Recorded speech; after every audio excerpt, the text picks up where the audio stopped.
Bagong invest na binabantayan, may maliit na posibilidad na maging tropical depression sa susunod na 24 oras. Ano magiging epekto nito sa Luzon? Tatalakayin. At ang binabantayan natin na tropical wave mula sa pagiging convergence nito 5 days ago, posible na rin magiging isang invest. Candidate bilang magiging invest. Tatama ba ito sa bansa? Alamin. Iba't ibang bahagi pa rin ng bansa patuloy na makakaranas sa mga kalatang ulan lalo na sa silangang bahagi ng Luzon hanggang Eastern Visayas. At sa kanluran naman, asahan din ang trough ng low pressure area na magdadala ng mga heavy rain showers sa halos buong entire ng South Luzon hanggang Visayas.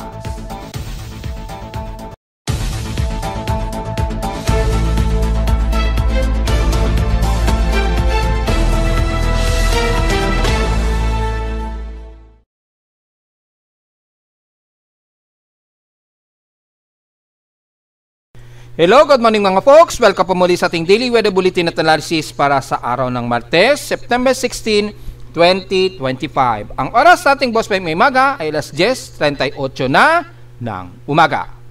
Patuloy ang kalat-kalat at malawakang ulan pa rin ang mararanasan natin. Kagaya lang din po kahapon ito sa halos buong bahagi, especially sa silangang bahagi at kanlurang bahagi ng Luzon, South Luzon hanggang west at eastern portions ng Visayas. At makikita po sa Doppler radar, ang patuloy pa rin ang malawakang ulan pa rin na umiiral mula dyan sa ibaba ng Casiguran, Aurora.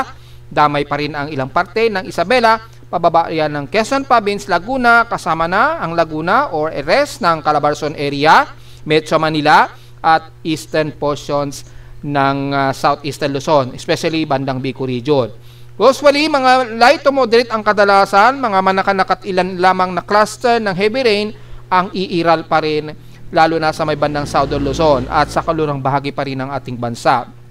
Dahil meron tayong binabantayan na ngayon ng dalawang low pressure area na magkabila na parte ng ating bansa ngayon na nagdadala ng malawakan at intermittent na ulan.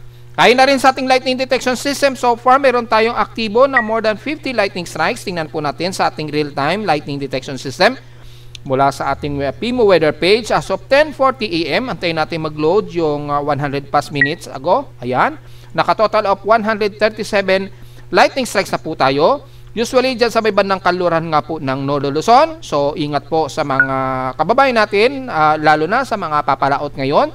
Dahil bukod sa mabugso po ang hangin natin sa baybayin ng Luzon, may mga kasamang pagkulog at pagkidlat.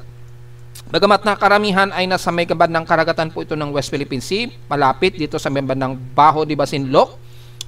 Yan, sa may bandang Baho de Masinloc, matindi po ang mga pagkulog at pagkidlat dyan. Ingat na lamang po sa ating mga magsasaka, yung ating mga Philippine Navy ay alalayan po, pakialalayan na lang po yung ating mga kababayan na kung sakaling pumapalaot sila ngayong kasalukuyan. At sa ilang bahagi naman ng South Luzon, dyan sa may bandang Palawan at West Portion sa Visayas, may mga ilang pagkulog at pagkidlat din tayo dyan. Marami-rami rin yan at least mga more than 228 cloud to ground po yan na MCGs sa may bandang Palawan. So wag po natin baliwalain yan, marami pa rin cluster yan, asahan po ang mga aktibong pagkulog at pagkidlat. Sa ngayon wala rito sa may bandang silangan ng Bicol region, pero anytime ay pwedeng mag-regenerate yan dahil naririyan pa rin ang trough ng bago nating binabantayan na low pressure area. So meron tayong outer na 139 lightning strikes at inner na 78 lightning strokes na which is mas malapit sa kalupaan ng bansa. So mag-ingat na lamang po mga folks. Yan. So ang pinakamalapit sa amin sa Caloocan so far 364 km. Hindi kagaya kahapon ay malapit ang 99 km mula rito sa radius epicenter sa amin sa Caloocan. So aktibo po ang ating lightning detection. Tuloy-tuloy pa rin po ang detection niyan. Yan, napaka-aktibo ng lightning strikes pa rin despite na napaka-concentrated na po ng saturation ng ating paligid sa Metro Manila. So detect na detect pa rin ang aktibong lightning strikes niyan. So ingat na lamang po mga folks sa mga pumapalaot sa baybayin.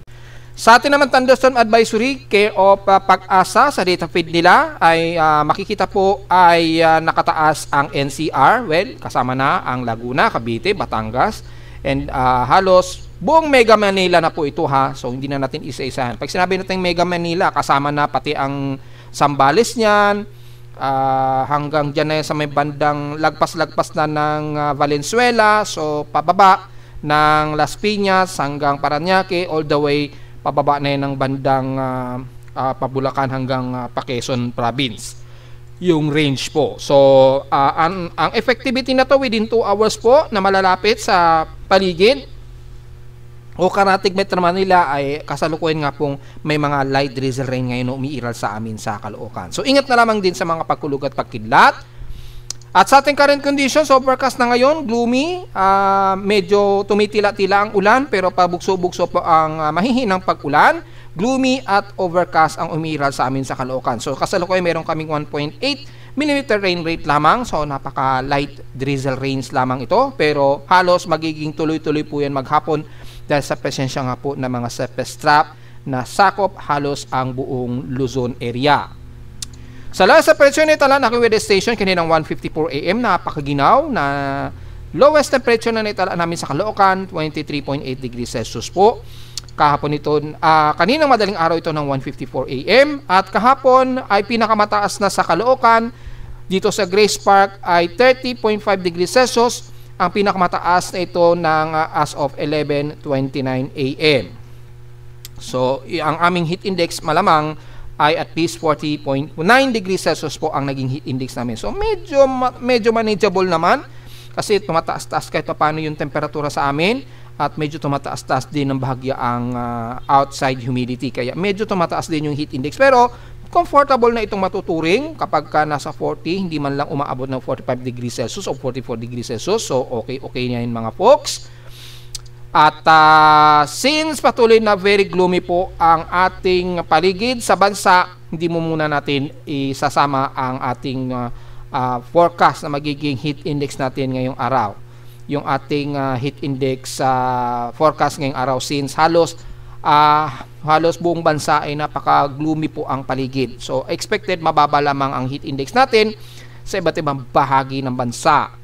Diretso agad tayo sa ating PH extremes in past 24 hours. Nangunguna ang Subic Bay sa may pinakamataas na air temperature na 34.1 degrees Celsius. At sa Baguio, almost stationary sa 17.6 degrees Celsius ang naitala ng mga taga Baguio. At sa Iloilo naman, ang Malay-Balay, Bukidnon, nakaranas sila ng total of 70 mm na total rainfall po. So, since nung isang araw pa ay patuloy ang pag-ulan sa may Mindanao dahil nga po sa combination nga po ng southwesterlies at yung surface trap. So lalo na sa kanluran, ingat po sa mga posible pa rin pagbaha at pagguho ng lupa. Hindi natin maiiwasan po ang intermittent rain showers na ngayon dyan.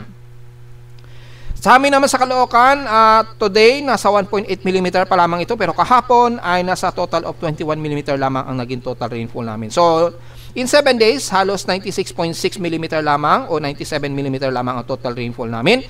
So nakaka 343.5 mm na po kami for September total rainfall. So difference from average ay 266 mm na lamang para maabot ang inaasahan naming September average rainfall na 608 mm. Outside humidity natin ngayon, so far, 93%. Bumaba ito ng 2% since last hour. At ang ating barometric pressure, 1,009 hectopascals. Instead dito since last hour. Nasa moderate pa rin yung ating air quality. So, madalas-dalas po na hindi maganda ang ating air quality ha. Kung napapansin nyo po. Nasa 84 index po o moderate ang aming air quality sa Caloocan.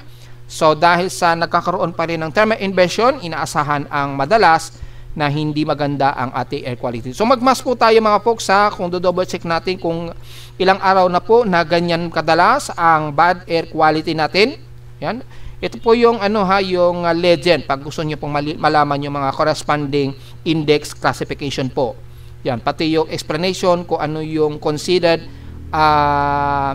yung health effects nito kada intensity o classification po para maintindihan ng mga kababayan natin.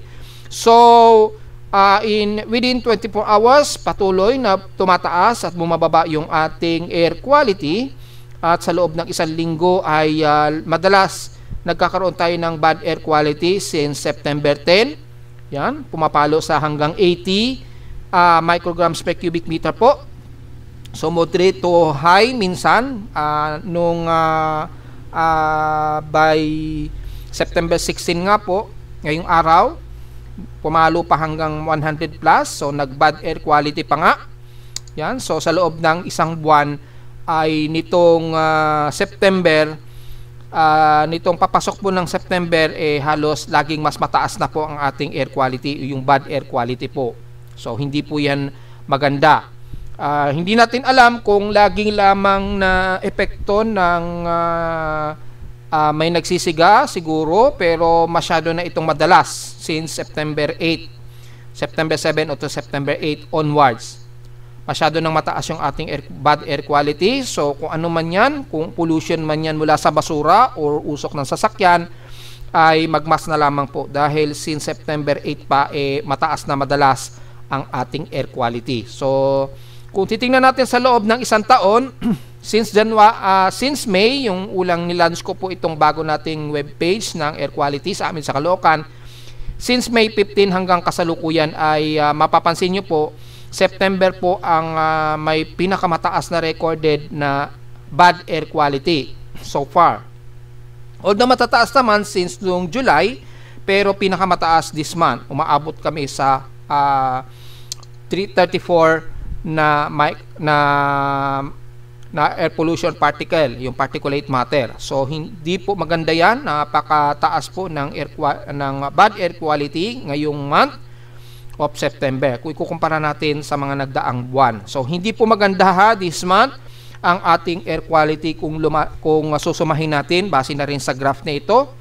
Kaya magmas po tayo sa mga medyo may sensitibong mga baga ngayon. Yon. So hindi po yan maganda. At sa mga gusto malaman ang isa pa nating monitoring for temperature and atmospheric pressure, meron din dito, dahil yung ating air quality may kasama po kasi itong hygrometer, temperature at atmospheric pressure din. So pwede nyo rin makita dito. Yan. Sa ating bagong temperature and humidity graphs. Yan. So far ay mababa ang aming naging temperatura at for 7 days. Mababa. Hanggang 30 degrees Celsius lamang ang pinakamataas so far sa loob ng 7 araw. Then sa loob ng isang buwan, mula nang pumasok ang katapusan ng Agosto, naglalaro na lamang sa hanggang 32 degrees Celsius to 33 degrees Celsius ang pinakamataas na temperatura namin. So kitang-kita po ang napaka-saturated, malamang saturated po masyado na ang paligid namin sa Caloocan. Samantala sa high tide low tide status, well, minimum high or between high and low po tayo ngayon. So papunta pa lamang ito sa low tide, may 3 hours maigit pa po para mag minimum low o mga bandang alas 2 ng hapon po yan ang pinaka low tide natin. So since medyo maglo-low tide po mamayang hapon, ay ingatan na lang natin yung gale force winds na dala ng ating mga low pressure area na binabantayan po. Lalo na sa papalaot ngayon dyan sa may bandang West Philippine Sea. At sa may bandang Silangan naman, bandang Bicol, ingat din po dahil asahan din ang mga gale force winds dyan since hindi naman ganun kataas ang ating sea level. So pag-ingatan na lamang po yung ating pagpapalaot dahil sa yung bugso nga po ng hangin ang magdadala ng peligro. Lalo na sa mga maliliit nating mangingisda. Sa ating almanak naman, sumikat ang haring araw kaninang 5:44 AM at tulubog po ito mamayang 5:56 PM. At ang paglubog po ng araw since palubog ng buwan rather at waning crescent at 33% illuminated, palubog pa lamang po ito ngayon ayan nasa elevation of 39 degrees pa lamang. So magmo-moonset po ito mamayang 1:59 PM at bukas ng 1:27 AM na madaling araw naman ito magmo-moonrise. At sa ating local weather outlook para ngayong Martes at Miyerkules, well, asahan na natin, very expected. Patuloy pa rin ang mga maulan, napakamaulap na paligid natin sa buong Metro Manila kasama na ilang bahagi ng Luzon. Hanggang bukas po yan ng Miyerkules pa rin po. So patuloy ang mga localized thunderstorms at mga naglalaro sa 80 to 94%. At bukas naman ng Miyerkules, inasahan natin maglalaro between 97% ang mga tsansa ng pag-ulan. So parehong mataas po ang tsansa ng pag-ulan natin at very obvious naman ang magiging maulan natin until this weekend na nga po dahil base na rin sa ating short-term weather forecast hanggang this weekend po patuloy pa rin tayo magkakaroon ng mga malawakang pag-ulan dahil nga po sa presensya ng low pressure area lalo na sa silangang bahagi ng Luzon. Magdadala talaga ito ng malawakang pag-ulan. So wala po tayong magagawa. Highest and lowest temperature expected maglalaro 29 to 31 degrees Celsius and lowest temperature expected 25 to 26 degrees Celsius. At sa local weather advisory, well, sumunod na rin si Pag-asa sa ating report mula pa noong isang araw. Dahil namataan nila, actually late na po ito, 3 AM pa, pero itong C98W namataan nila kaninang 3 AM, 460 km west ng Coron, Palawan na. Ngayon, palabas na ito halos ng Philippine Area of Responsibility. So, wala na masyadong concern dyan kay 98W dahil natiling hindi naman ito naging tropical depression. Pero yung bagong low pressure area na namataan nila, estimated ito layong 190 km east ng northeast ng Juban, Sorsogon, which is kahapon na i-post natin na nag-report tayo na within 190 km din ang layo nito mula sa Sorsogon. Pero ang pinag-reference ko niyan ay bandang Catanduanes po. So mga less than 160 to 134 km po ito, northeast yun ng Catanduanes nung huling report natin kahapon. Ayan, if I'm not mistaken, mga bandang Catanduanes east po ito. So dito naman kay Pag-asa, 190 km east ng northeast ng Juban, Sorsogon naman. So patuloy pa rin ang epekto ng malawakang pag-ulan po sa kanluran at silangang bahagi pa rin ng Luzon area.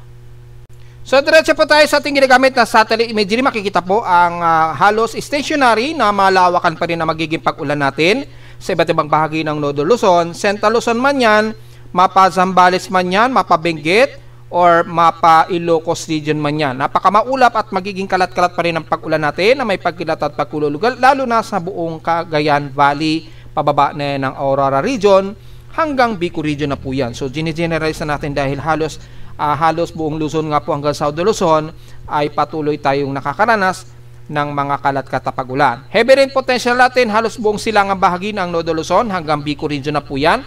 Bandang kanluran naman maulap at kalat-kalat na mga mahina at katamtamang pag-ulan pa rin. So very gloomy po ang paligid natin mula Ifugao na yan, Nueva Vizcaya, pababa ng Pampanga, Central Luzon man yan o bandang Bulacan. Kasama na ang Metro Manila, Calabarzon, and the rest ng Bicol region or South Luzon na. Yan, gine-generalize natin dahil napaka-malawakan po ang kaulapan nito. Kaya hindi natin maitatanto na halos buong parte nga po ng Luzon magiging maulan po. Very wide range po ang magiging pag-ulan natin mga folks mula pa noong kahapon at noong isang araw pa. So damay ang Mimaropa dahil sa presensya pa rin ng low pressure area na si 98W at yung hatak kahit papaano sa ating southwesterlies o yung bandang southwest monsoon dito sa Timog Kanluran. Kaya heavy rain showers ngayon ang nararanasan ng mga taga Palawan, lalo na sa Coron, Palawan, hanggang El Nido pababa ng Puerto Princesa, maging sa Batara sa Balabac o Kalayaan Group of Islands. And the rest naman ng South Luzon, patuloy pa rin ang mga kalat-kalat po ng mga moderate to some heavy rain showers, mapamarindukin man yan Romblon, Masbate o Burias Island, and the rest ng Visayas area. Kalat-kalat din ang pag-ulan na may ilang mga pagkulog at pagkidlat. Moderate to some heavy rain showers ang umiira sa halos buong Panay Island. Yan, so hindi na natin isa-isahin dahil halos buong Panay Island at Negros region ngayon ay patuloy nakakaranas ng kalat-kalat na pag-ulan, lalo na dyan sa may bandang Escalante pababa ng San Carlos, kasama na siyempre ang Canlaon, Gininghangan, pababa ng Tanhay at Dumaguete po. So ikasalukuyang malalakasan ngayon ang ulan sa parte ng Cebu hanggang Leyte na yan, kasama na ang Bohol. So mapa Southern Leyte o Northern Leyte man yan, kalat-kalat po ang pag-ulan. Ingat na lamang sa pagbaha at pagguho ng lupa, baging sa Tacloban. Eastern Visayas sa Samar Region, mga kalat-kalat din ang mga ilang moderate to heavy rain showers pa rin ang patuloy na umiiral, lalo na sa Guian Eastern Samar, Borongan, Patas ng Oras hanggang Lawang Northern Samar. Ingat pa rin sa mga posibleng pagbaha at pagguho ng lupa. Sa ngayon, at least medyo papitik-pitik o medyo pabuhos-buhos lang ng dahan-dahan unti-unti ang mga heavy rain showers natin dyan. Kaya napaka-saturated na rin ang lupa sa inyo. Kaya ingat kung sakaling biglang magkaroon ng mga pagguho ng lupa dahil medyo dumadami-dami na rin ang pagyanig ng mga lindol sa parte ng Bisaya. So medyo ingat na lamang po mga folks. Sa Mindanao naman ay very overcast and gloomy pa rin tayo, lalo na sa buong Northern Mindanao hanggang Zamboanga Peninsula. Kalat-kalat din ng mga ilang moderate to heavy rain showers, lalo na sa isla ng Basilan ng Sulu-Sulu, Zamboanga, ilang bahagi ng Zamboanga del Norte, Sibugay, hanggang dito na yan sa bandang Misamis Occidental. Very overcast and gloomy po tayo, kabilang na ang buong Lanao region, northern part ng Mindanao, especially Cagayan de Oro hanggang Misamis at Agusan del Norte. Dito naman sa may bandang central ng Mindanao, maulap din, kalat-kalat din ng mga pag-ulan ang expected, maging sa buong Barm, Maguindanao hanggang General Santos City at dyan sa may dulo-dulo na nga po ng Sarangani. Ingat na lamang sa mga pagbabago ng lupa dahil asahan ang mga moderate to heavy rain showers pa rin maging sa ilang bahagi ng Davao Region mula Davao del Sur at ilang parte ng Davao del Norte. At least sa ngayon medyo mauulap at least medyo sumisilip-silip ng konti ang haring araw sa may bandang City of Davao, Davao de Oro at ilang bahagi nga po ng Davao Oriental. Eastern part ng Mindanao, magiging overcast and gloomy rin tayo, so hindi mawawala ang mga kalat-katapag ulan pa rin sa buong Agusan del Sur o buong Caraga area na po yan ha, so generalize na rin natin.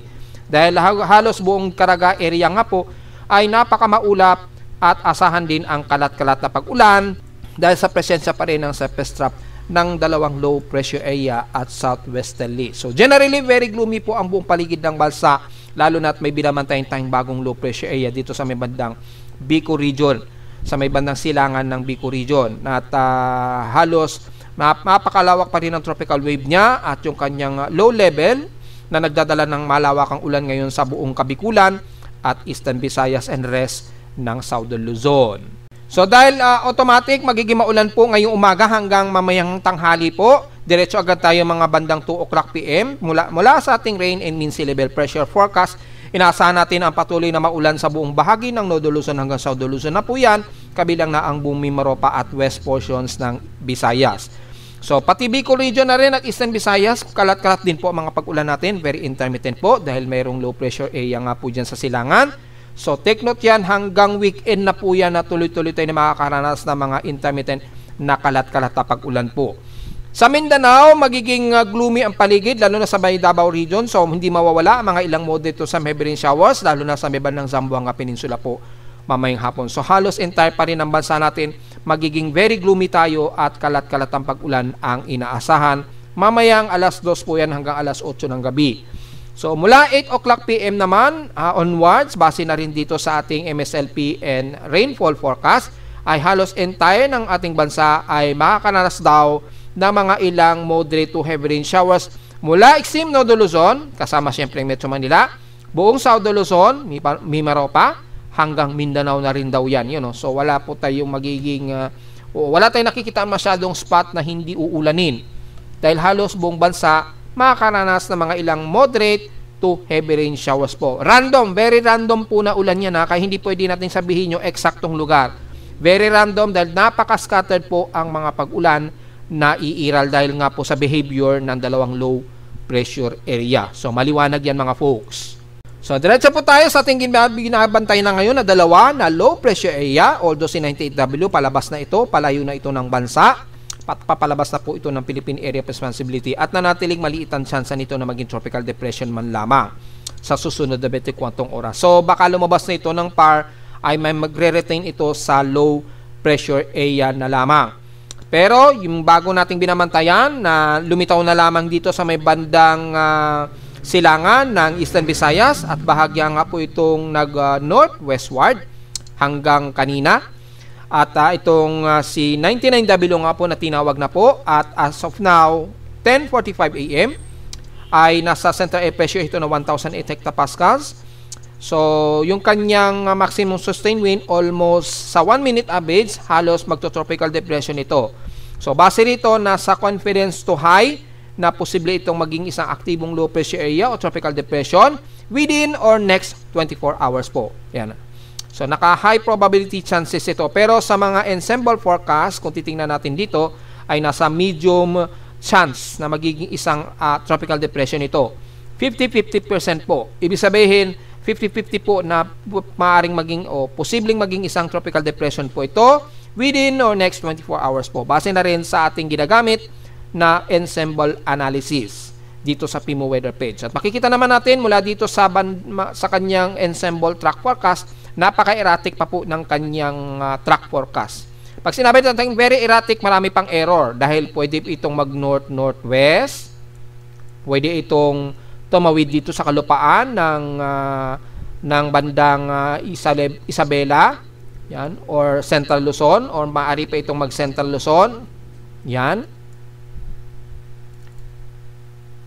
So marami pang mga possibility of changes na magiging kilos nito. Pero ang malinaw lamang natin, base na rin sa cone of uncertainty niya, pahilagang kanluran po ang kilos nito o north-northwestward. So alin man dyan sa magiging cone of uncertainty na magiging galaw ng low pressure area na ito, or if ever maging tropical depression ito within 24 hours o next 24 hours, baka matawag pa natin ito sa local name na Mirasol. So, Mirasol na po. Letrang M na po tayo, sigurado niyan.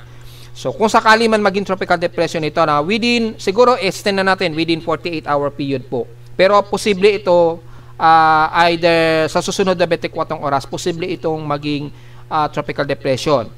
So, sa ngayon ay napaka-erratic pa, kaya maliit pa ang chance niya na magiging isang aktibong low pressure area sa ngayon habang nire-report natin ang status ni 99W po. Sa ngayon, medium chance na maging isang tropical depression ito na si Mirasol at 50% chance po. So, medium intensification na siya. So, rain bringer din ito, expected po ang malawakang pag-ulan ang iiral. Dahil kung titingnan naman ninyo ang satellite imagery na malapit dito sa sentro ni 99W ay nagdadala ito ng grabing malawakang ulan sa buong South Luzon hanggang Visayas. Ayan, no? So, kasama na ang Bicol region po. So, tuloy-tuloy po yan hanggang this coming weekend po. Malawakan po magiging pag-ulan yan. Lalo na kapag ito'y dahan-dahan na nakikilos pahilagang kanluran at kung posibleng tawirin ito ang buong Isabela o bandang Aurora hanggang Isabela hanggang bandang Ilocos Norte kung sakali man. So, sa ngayon ay babantayin natin itong maigi, ha? Itong C98W ay siguro within 24 hours expected lalabas na rin yan ng ating Philippine Area of Responsibility. Sa ngayon, as of 11 o'clock AM na ngayon, ang kasalukuyang distansya ni 99W mula Pandan, Catanduanes. Yan. North-northeast ito, 79.42 km north-northeast ng Pandan, Catanduanes. Yan po yung reference point natin, ha. Pero kung pagbabasahin natin ang most common, lalo na ang Birac Catanduanes, for example, ang layo niya mula Birac Catanduanes ay 129.36 km north-northeast ng Birac Catanduanes po. Or kung ibahin natin ang lokasyon, kung ang magiging reference point natin siguro Camarines Norte. Kung bandang Camarines Norte natin pagbabasihan sa mainland, ay layo nito east-northeast, 192.34 km east-northeast yan ng bandang Camarines Norte. So, dinamihan na natin ng reference point para sa mga iba-ibang mga measurement na pagbabasehan natin malapit sa bandang Bicol region. Itong C98W naman kasi, napakalayo niya na sa may bandang Coron, Palawan. Kung pagbabasehan natin ang Coron, Palawan hanggang sa pwesto ni 98W, 504 km west na ito ng Coron, Palawan. Yan. So, yung malayo na siya. Talagang malayong-malayo na ito sa bansa at halos hindi na masyado magdadala ito ng malaking epekto. Yung hatak lamang sa Southwest Telis o yung habagat dito sa bandang Timog Kanluran ang magdudulot pa rin ng malawakang pag-ulan sa buong Southern Luzon. So, maliwanag po yan mga folks, ha? At sa ngayon babantayin natin yan dahil itong C99W kasi ang may mataas na candidate na maging isang aktibong low pressure area. So, babantayin natin itong maigi. Yan. So, ang kanyang center air pressure na ngayon as of 11, 37 km per hour at bugsong umaabot na ng 48 km per hour. So, posible na nga itaas siya ni Japan Meteorological Agency anytime within 24 hours or next 24 hours bilang tropical depression. At kung mangyayari man yan at itaas din ni Pag-asa, tatawagin yan sa pangalang Mirasol. So, yan na po yung next na local name natin kung sakaling mabubuo. Yan. Wala pa naman siyang TC track combination sa ngayon. Medyo high pa lamang at forecast error. Wala pa sa ngayon. Ito na ngayon yung kanilang floating satellite. Napaka buhaghag pa at napakalawak ng dala ng ulan ang magiging dala nito sa buong South Luzon. Kabilang na ang buong North Luzon po. Sa spaghetti host natin o yung tropical cyclone intensity forecast, base na lamang dito kay 99W, ay within 2 to 3 days ay posible itong umabot sa tropical storm, itong C99W. So, baka within 24 or next 24 hours, posible na itong maging tropical depression. Ayun, no? Nasa 43 to 47 km per hour. Dito sa atin sa Pilipinas, tropical depression na yan kay Pag-asa. So, baka ngayong araw pa lamang o bago matapos ang 24 oras, posible na yung itaas ni Pag-asa bilang tropical depression. Inaantay lang nila si Japan Meteorological Agency na magtaas. Pero hindi naman nalalayo sa forecast ng ating tropical cyclone intensity forecast na maaari nga siyang umabot sa pagiging tropical depression. Ano? So, posible siyang maging tropical depression. Bagamat si 98W, kung titingnan natin, ay walang tsansa na maging isang tropical depression ito within 48 hours o kahit within 4 days. Malayo na yan sa bansa, just in case. Kung sakaling maging tropical depression yan, baka nasa bandang Vietnam na siguro yan or bandang Southern China. Hindi lang natin alam. Pero ang importante dyan, malayo na yan sa bansa. So, hindi na natin masyado concern si 98W. Ito na lamang si 99W dahil mataas ang kanyang forecast na maaari siyang maging tropical depression within or next 24 hours. Antay na lang natin na magtataas si Japan Meteorological Agency. Yan. Kasi kung double check natin sa Tropical Cyclone Advisories and Forecast, yan, mula dito sa synopsis ng Joint Typhoon Weather Center ay nagtaas na rin siya ng convection na si 99W nga po. Yan. So, inalis na nila sa listahan si 98. So, mukhang dinisolve na po ni JTWC si 98W. Ayan, nasa medium intensification na rin siya kay JTWC, kapareho sa ating Tropical Cyclone Ensemble Forecast na 50% din. Ayan ang chances of development.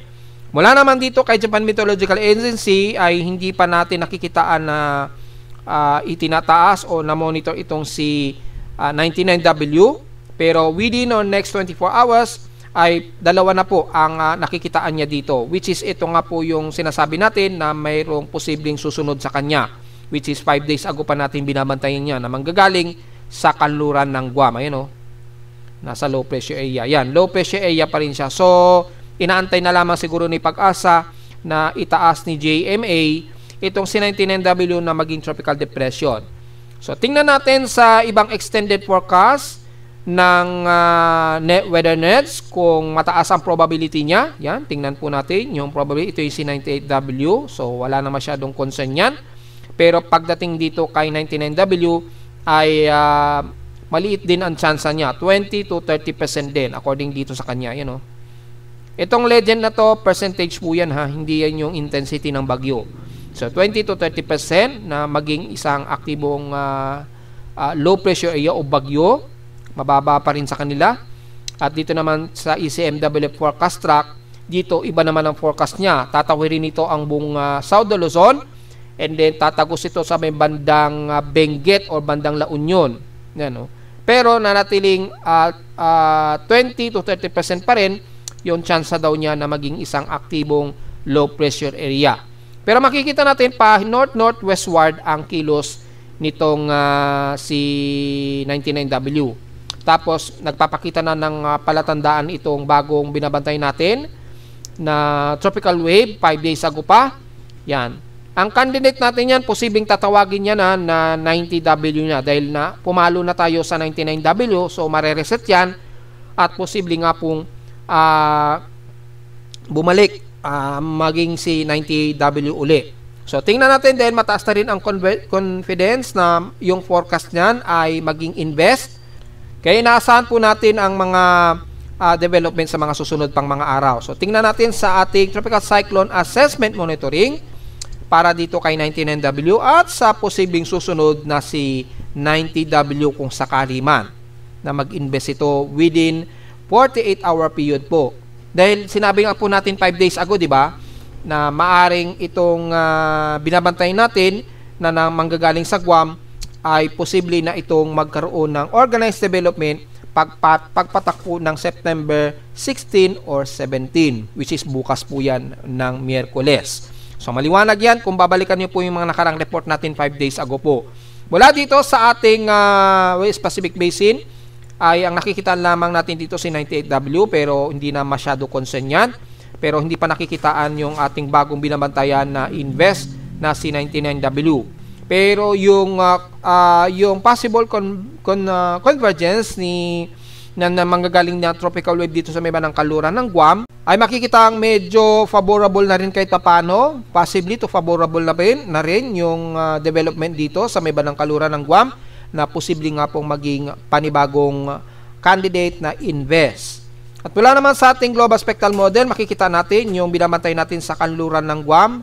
Papasok nga po, inaasam papasok nga po ng par ito bukas, kung hindi man mamayang gabi. Yan, mga bukas po ito. Yan, papasok ng ating Philippine Area of Responsibility, September 7. Ilang beses natin yan binabanggit. Yan, pagpasok niyan ay posibleng nga po itong maging candidate na invest. Just in case walang mauuna sa kanya, tatawagin yan as 90W na. Then, kung papansinin natin yung galaw niya, napaka-shallow pa rin niya. Yan. Pero, lumalabas na sa mga ibang weather agency forecast ay naging tropical depression na raw ito. Yan. Then, papasok ito, then kikilos ito pa west-northwestward. Tutumbukin na naman ito ang bandang northeastern Luzon. And then, meron na naman posibleng sumunod na naman sa kanya dito sa may bandang southern o southeast ng Guam. So, starting yan bukas po, magkakaalaman. Pero sa ngayon, ang babantayin natin, bukod kay 99W, itong susunod sa kanya na posibleng si 90W nga po. Papasok ito ng par, either mamayang gabi o bukas. At mula sa kanyang mean sea level pressure, makikita natin, bumababa na po sa 1,008 hectopascals to 1,006 yung kanyang atmospheric pressure. Yan. So, ito, posibleng candidate na rin itong binabantayin natin na manggagaling sa kanluran ng Guam. Yan, papasok yan bukas ng ating par. Kung hindi man mamayang gabi siguro o hating gabi, yan, papasok yan and then bababa yung atmospheric pressure niya. Mapapansin niyo, pahilagang kanluran din ang kilos niya, west, northwestward, yung lumilitaw na magiging trajectory nito. So, sunod-sunod po. So, sa mga balak mag-rally sa September 21, medyo bad news po. Mukhang meron tayong banabantay na susunod na magdadala ng ulan sa buong Southern Luzon po. So, hanggang next week po, mukhang tuloy-tuloy pa rin tayo na makakaranas ng mga intermittent rain showers dahil magkakaroon ng sunod-sunod tayo ng mga low pressure area na madedevelop at dadaan nga po sa hilagang bahagi ng Luzon. So, ito nga pong si possible 90W nga po o pre-90W kapag pumasok na ito ng Philippine Area of Responsibility by September 17 o bukas yan. Yan, magkakaalaman po. At dahil dyan, mula sa pinaka-tropical cyclone strike probability, makikita natin ay dalawa ang low pressure area natin. Ito yung si 99W. Mukhang tatawirin nga po ito ang buong Nodo Luzon. At itong bagong tropical cyclone strike probability natin. At mataas na rin siya. 70 to 80% chance na po yung kanyang tropical cyclone strike probability niya. So, yung magiging trajectory niya habang ito'y pumapasok ng par simula siguro mamayang gabi o bukas ay may mataas na siyang organized development at maaring matawag na yan sa bagong invest nga po. Yan. 5 days ago pa natin binabantayan. Ang galing pa yan dito sa may bandang southeast of Guam kung naalala ninyo last week. And then kumikilos yan pahilagang kanluran po. Yan. So, hindi naman nagbago yung kanyang trajectory na ganyan na magiging kilos niya. Which is hindi naman tayo nagkamali sa pinaka-tropical cyclone probability ng sub-seasonal range forecast natin. Ayan o. So, di ba pareho lang nung nakaraang linggo natin na ni-report. Ayan o. So, mataas ang kanyang probability. So, malamang meron nga tayong bagong bagyo na babantayan this coming weekend hanggang susunod na linggo nga po. Bukod kay 99W po. So, dalawa ang ating binabantayin ngayon. Itong si 98W ay magdadala lamang ito ng shallow trough na ulan sa bahagi nga po ng southern China at eastern part ng Vietnam.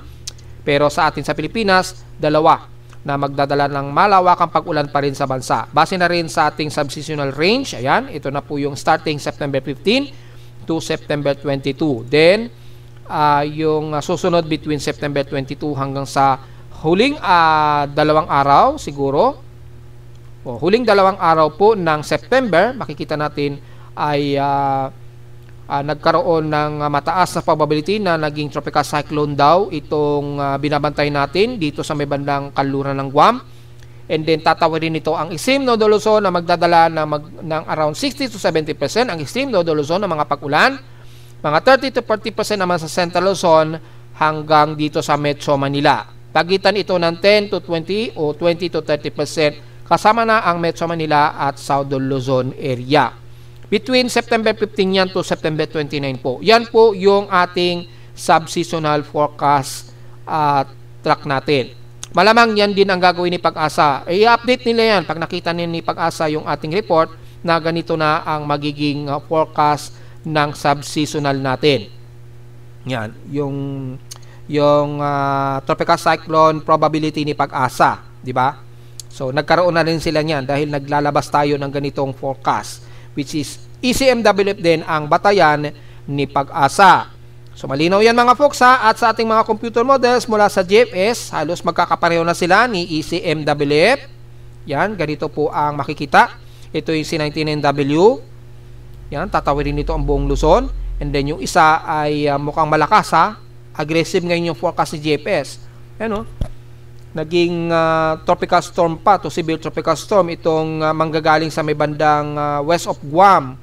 Then west-northwestward din ang kilos niya. Ito mga tropical depression po ang nakikitaan natin dito kay 99W sa ngayon.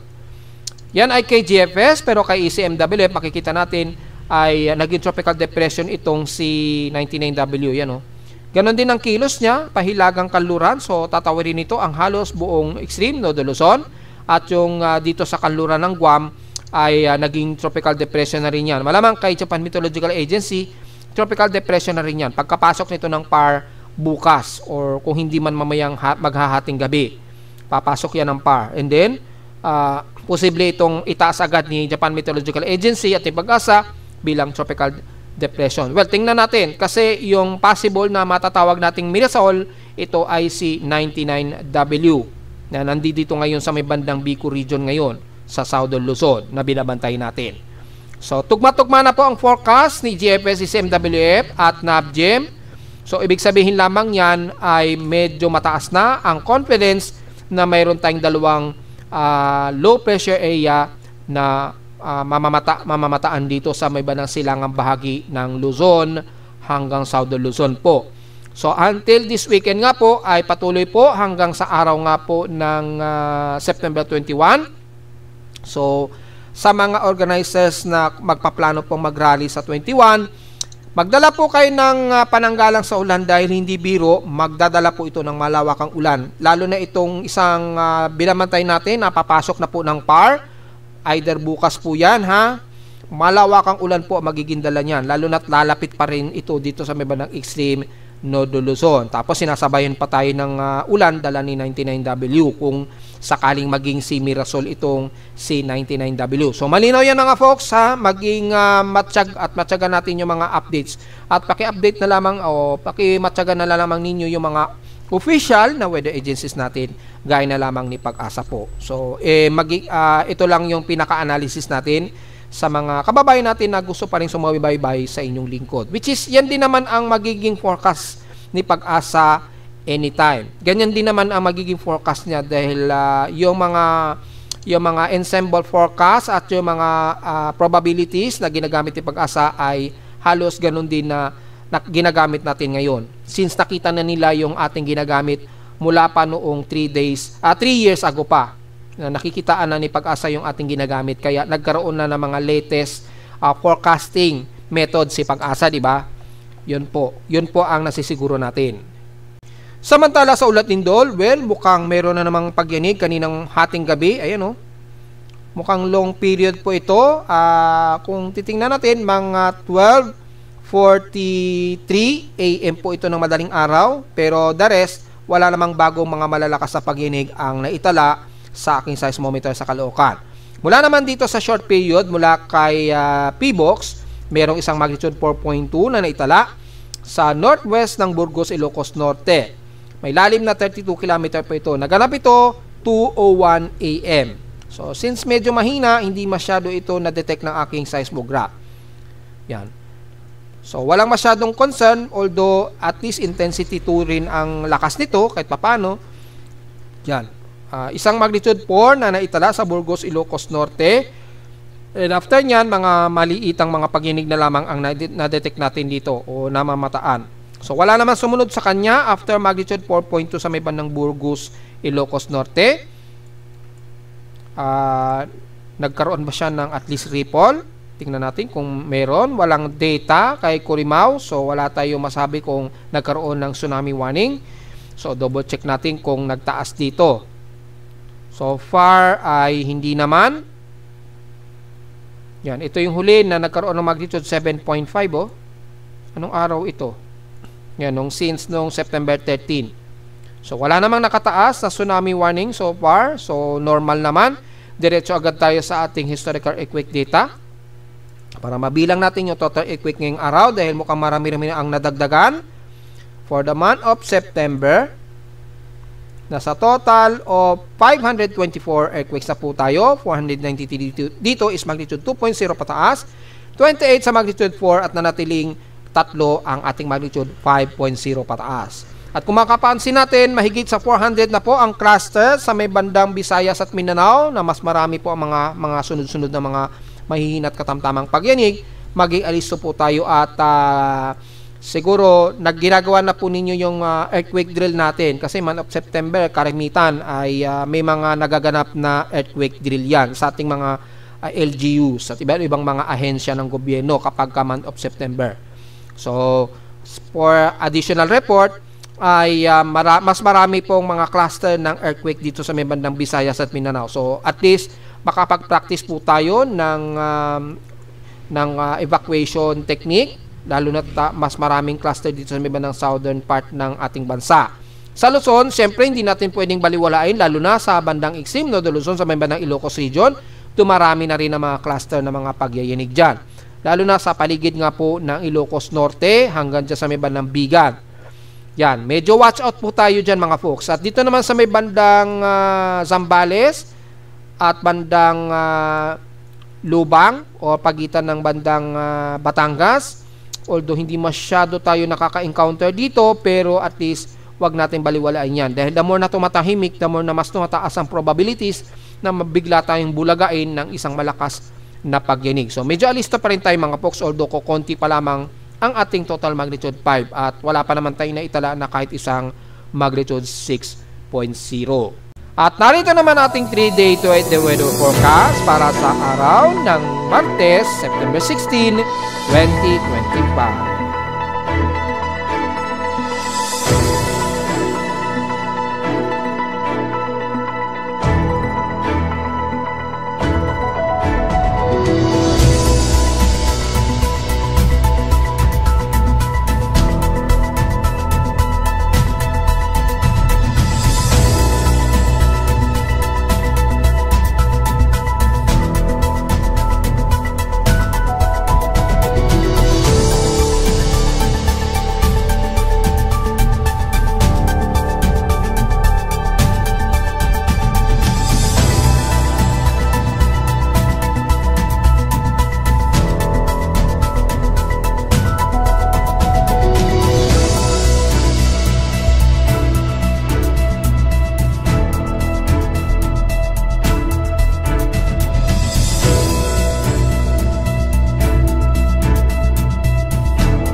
At hanggang dito na lang po ating daily weather bulletin at analysis para sa araw ng Martes, September 16, 2025. Huwag mo kalilimutan na mag-like, share, and subscribe po sa ating YouTube channel at visit lamang anytime sa ating website na www.bimoweather.com para sa iba pang detalye nyo gusto malaman na hindi natin isama ngayong magtatanghali na.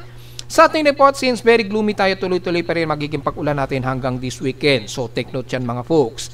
At visit lamang sa ating website sa gusto malaman pa rin pinaka-dynamic events mula sa reading na ating aparato sa Caloocan at sa data feeds mula sa iba't ibang weather agencies. Maraming salamat po mga folks at magandang araw po sa ating lahat.